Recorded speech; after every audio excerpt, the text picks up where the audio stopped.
Yes, he was very articulate and polished, and he's a TV host. That's his main qualification. I know in TV we sometimes get confused. Why do you denigrate this man's service? I don't understand. 20 years, Scott, decorated, okay. Scott, Ivy Leaguer. Never... He's a TV host. Scott Jennings starts strong and totally shuts down the panel, including Abby Phillips. Let's check it out.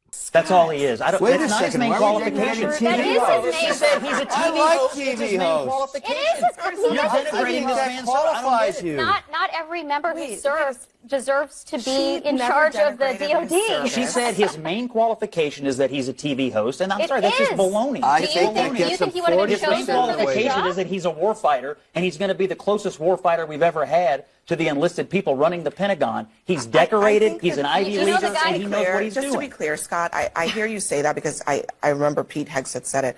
I think you should recall that there have been people who have run the Pentagon who have been in war. Even if they are officers, they have been in war. Their service doesn't get to be denigrated either. I'm not, but I think he's he's closer to the average enlisted man who has been deployed and deployed and deployed than anybody that's been up for this job but do not say, which is maybe why he defended war criminals. Do not say that there have not been... Oh, now he's a war criminal. No, he defended them when Trump Let me take a pardoned shot them. at this. Let me take a shot at this. He defended them. This guy killed it today. He came across as a human being. I learned that this was the biggest meeting of Alcoholics Anonymous ever. We had a great job. We learned that every senator drinks. I would ship them some wine to bring down the alcohol content. This was absolutely hilarious at some moments, but he's going to get confirmed. And we can move on.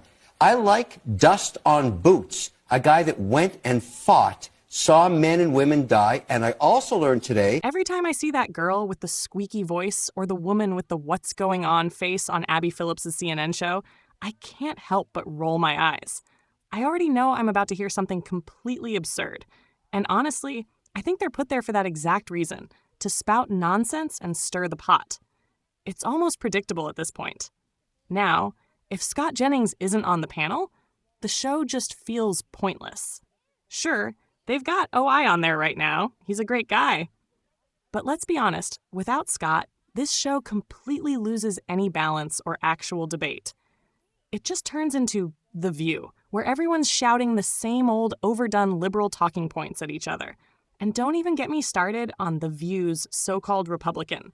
They throw her a crumb now and then, let her say her little piece, but she's not even a real conservative. She's way too far left to represent any kind of actual opposition, at least for me. It's frustrating because these shows could be so much better if they genuinely allowed for balanced discussions instead of just stacking the deck with one-sided arguments. Scott Jennings brings that balance, and when he's not there, it's just noise. That's just how I see it.